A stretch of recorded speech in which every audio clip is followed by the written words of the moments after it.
Assalamualaikum warahmatullahi wabarakatuh.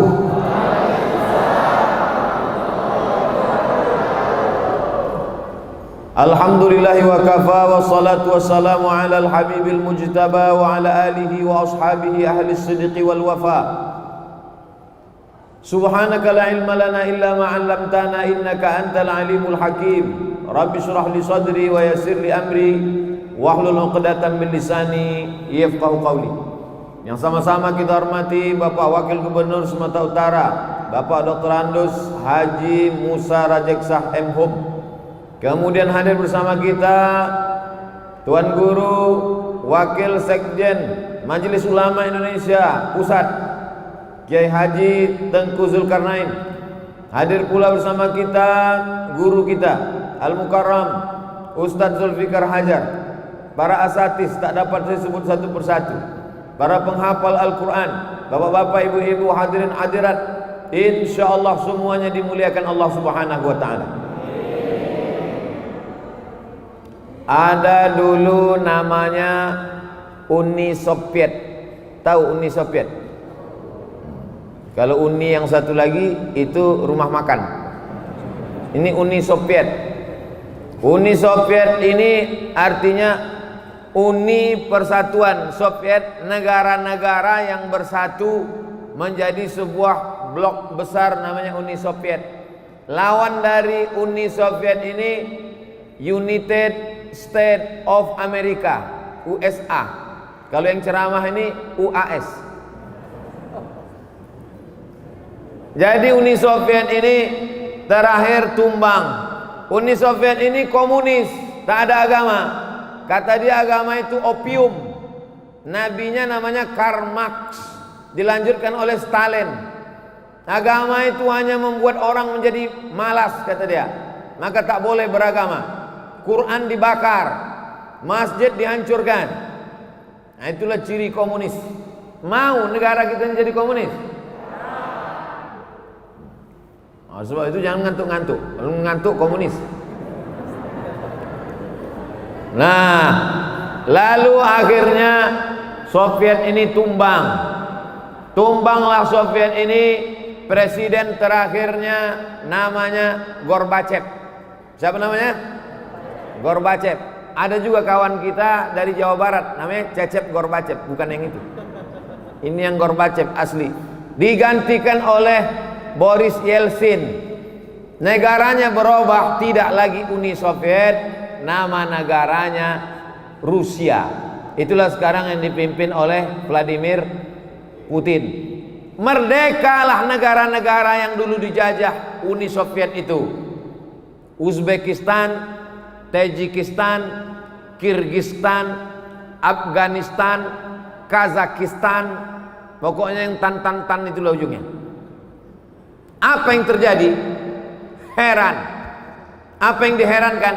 Ternyata negara yang dijajah oleh Uni Soviet bertahun-tahun itu lahir penghafal Al-Quran. Di mana mereka ngapal Quran? Sekolah tahfiz Quran tak ada. Ulama-ulama dibunuh, Quran dibakar. Di mana kenapa bisa lahir penghafal Quran? Diteliti. Rupanya anak-anak itu menghafal Quran di bawah rumah. Malam-malam rumah itu digali, semennya dihancurkan, digali pasirnya dibuang, ditutup pakai papan, ditutup pakai karpet di atas. Anak-anak itu menghafal Quran di bawah rumah. Gelap. Karena mereka menghafal Quran bukan nengok Quran, tapi mereka menghafal Quran mendengar suara. Sebagaimana Nabi bisa tak baca Quran? Mana bisa? Nabi buta huruf. Nabi tak bisa baca Quran. Dari mana Nabi bisa ngapal Quran? Nabi tidak ngapal Quran membaca Quran, tapi Nabi mendengar suara. Makanya jangan heran kalau ada anak umur 5 tahun bisa hafal. Dari mana dia baca? Dia tak baca, dia mendengar suara. Nabi mendengar suara Jibril, sahabat mendengar suara Nabi, tabi'in mendengar suara sahabat, tabi'in mendengar suara tabi'in, sampailah ke guru-guru kita. Karena Al-Quran itu bukan tulisan tapi suara. Alif Lam Mim Shad. Suara. Karena kalau dibaca tak suara, itu kan suara, bukan tulisan. Kalau tulisan ala maso lah. Alif Lam Mim. Ada disuruh tulis lam mim, ada rumah? Mana ada? Yang ada di situ kan alama. Alif Lam Mim. Makanya orang kalau tidak berguru, tak mendengar suara, pasti salah membaca Al-Quran. Kiai Haji Tengku Zulkarnain belajar Quran mana? Kepada Syekh Azra'i Abdul Rauf. Syekh Azra'i Abdul Rauf itu 4 kali jadi dewan juri musabaqah tilawatil Quran internasional di Makkah Al-Mukarramah. Bukan jadi peserta, jadi dewan juri. Tapi setelah zaman berganti, musim berubah, tak tergantikan. Belum ada lagi qori-qori Sumatera Utara sebagai juara, banyak, tapi menjadi juri belum ada. Mudah-mudahan dari Al-Musannif ini lahir generasi-generasi yang putus. Kalau gubernur, bupati, presiden banyak penggantinya. Belum mati aja udah siap penggantinya. Tapi kalau ulama, meninggal Tuan Syekh Azra'i Abdul Rauf tahun 1993. Sekarang sudah 2020. 27 tahun yang lalu belum tergantikan sampai sekarang. Siap menjadi penggantinya? Dari bunyinya mungkin karena belum makan siang. Masya Allah, tabarakallah. Ternyata orang menghafal Quran itu di dalam kamar, ditutup pakai karpet, gelap, hanya mendengar suara.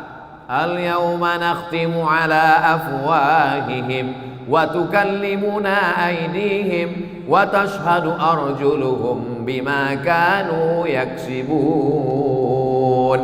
Didengar oleh murid, akhirnya tiap hari diulang, hafal dia. Ketika tumbang komunis, merdeka negara, penghafal Quran muncul. Janji Allah Subhanahu wa taala, inna nahnu nazzalna dzikra wa inna lahu lahafizun.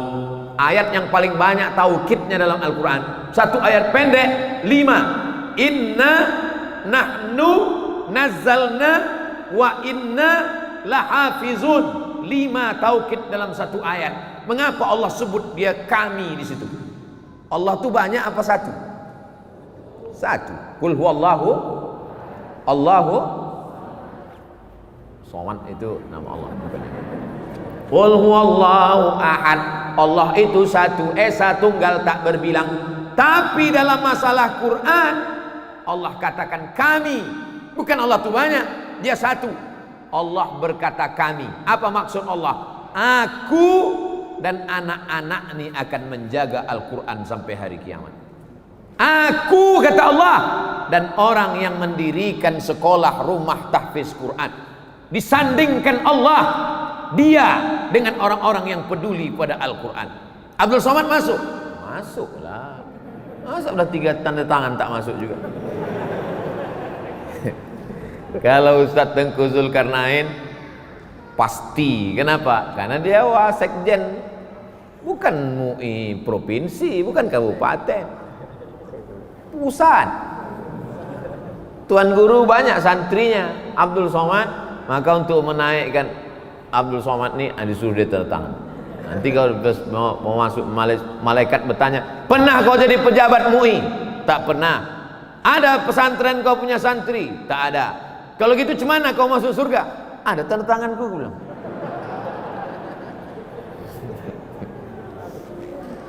Setuju apa tidak?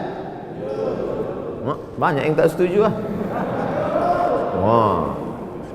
Oleh sebab itu maka kita punya berperan. Tadi saya sempat terkejut juga mendengar nama sekolah tahfiz Al-Quran An-Nahl. Kenapa An-Nahl pula? Rupanya Gang Tawon. Wah, itu Tawon itu kan An-Nahl. Sempat nama gangnya Gang Semut, An-Namal.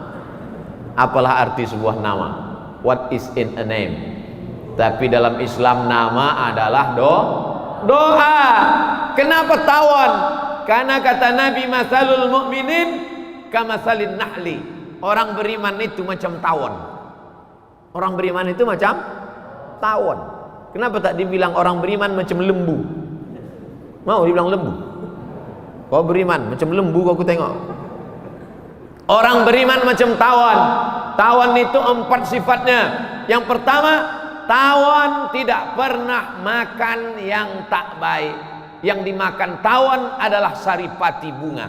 Ada pernah kalian nonton TV tawon ditangkap KPK? Ada pernah tertangkap tawon sama Badan Narkotika Nasional? Tawon ditangkap di diskotik karena nyabu? Ada? Tak ada. Tawon itu makanannya hanya yang baik-baik saja. Maka kalau anak kita mau menjadi penghafal Quran, kasih dia makan yang baik. Siap-siapkan mental. Ini ceramah saya ini agak lama ini, sampai azan zuhur. Jam 12 lewat lah. Yang kedua, tawon hanya mengeluarkan yang baik-baik saja. Tawon mengeluarkan madu. Semua suka madu kecuali ibu-ibu.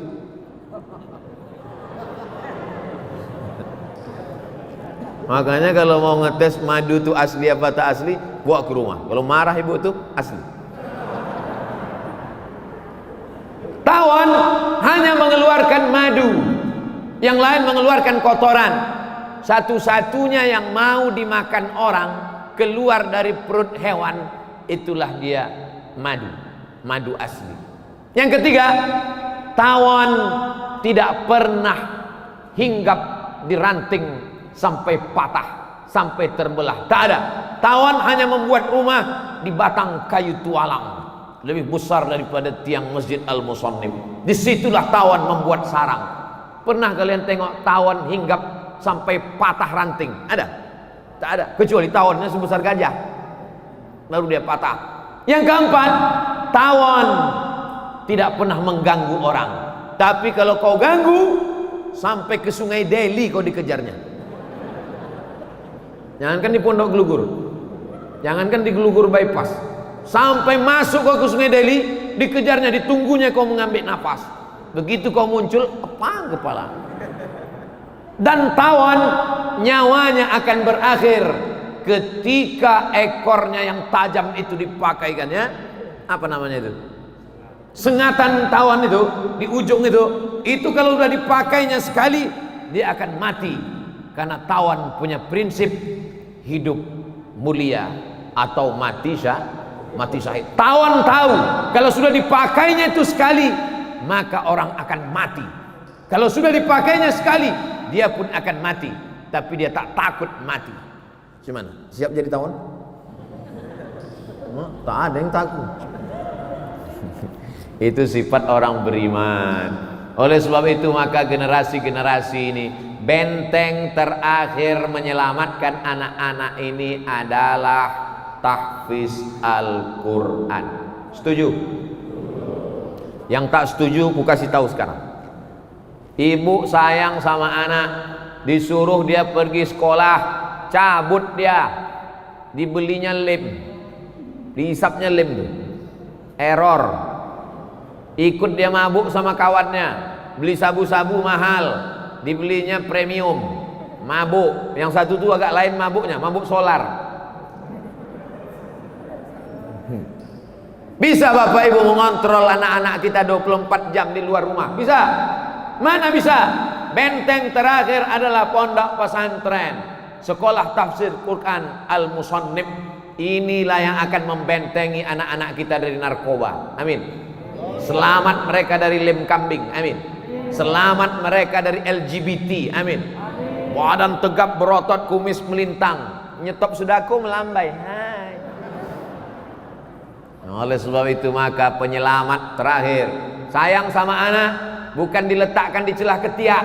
Sayang sama anak, tinggalkan dia di pondok tahfiz, tinggalkan dia di pondok tahfiz Al-Musannif, tinggalkan dia di rumah tahfiz. Nah, ku tinggalkan kau ke sini, jangan kau takut. kukirim kau mie instan sehari 3 kali. Bukan begitu sayangnya. Karena inilah yang akan menjadikan dia ini masih kecil-kecil, masih hijau-hijau. Dia ini seperti tanaman, tak bisa langsung dipindahkan ke kebun, mesti disimpan di dalam polybag. Tahu polybag? Kenapa diletakkan di polybag? Karena akan datang wereng memakan daunnya, akan datang ulat memakan pucuknya, akan datang kumbang memakan bunganya. Nih kalian nih banyak yang akan merusak kalian. Datang, kalian ini pucuk-pucuk hijau.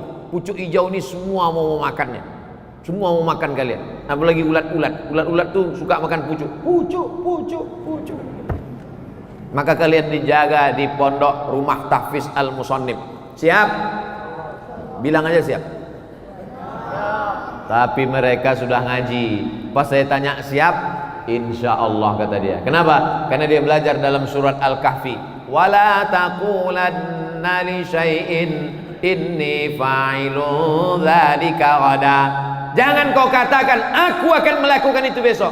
Illa ayyasha Allah, kecuali atas kehendak Allah.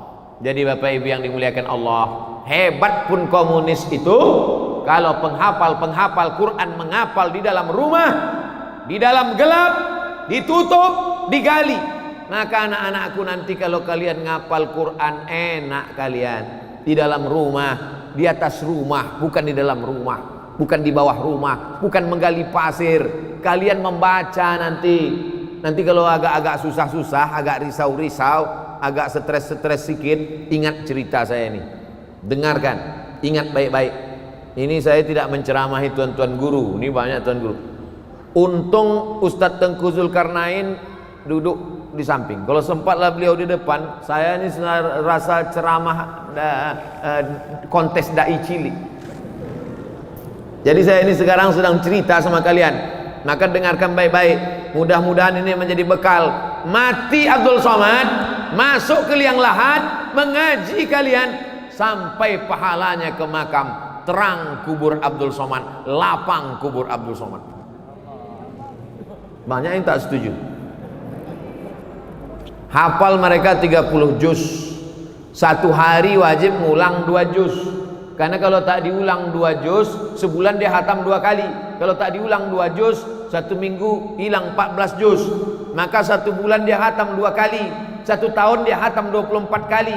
Ibu yang melahirkannya mendapat aliran pahala tak putus, unlimited edition, 24 kali khatam dalam sebulan. Mau? Masukkan anak sebelum tanggal penutupan berikut ini. Untuk angkatan pertama apa boleh buat taik kambing bulat-bulat? Tak bisa lagi karena sudah tutup. Tapi yang lain-lain ini juga menjadi contoh model. Video ceramah ini akan di-share ke seluruh dunia. Hai kalian yang punya banyak rumah, berapa rumah kau? 4 pak. Orang rumah tetap 1. Kau wakafkan 1, buat situ rumah tahfiz Quran. Hari ini kita resmikan rumah Pondok Tahfiz Al-Musannif, Pondok Tahfiz An-Nahal. Kita bermimpi di masa akan datang 2020, 2030 akan terwujud rumah tahfiz Al-Musannif 1, Al-Musannif 2, Al-Musannif 3, Al-Musannif 4 sampai Al-Musannif 1000 dari Sabang sampai Papua insyaallah. Siapa yang buat Pak Ustaz? Kalian lah. Tamat kalian. Habis itu nanti masuk SMP, SMA, kuliah, S1, S2, S3, S-Cendol, S-Teler, Profesor, Doktor. Habis itu berhasil kalian. Cita-cita pertama sebelum mati, buat rumah tahfiz, buat rumah tahfiz, buat rumah tahfiz, buat rumah tahfiz.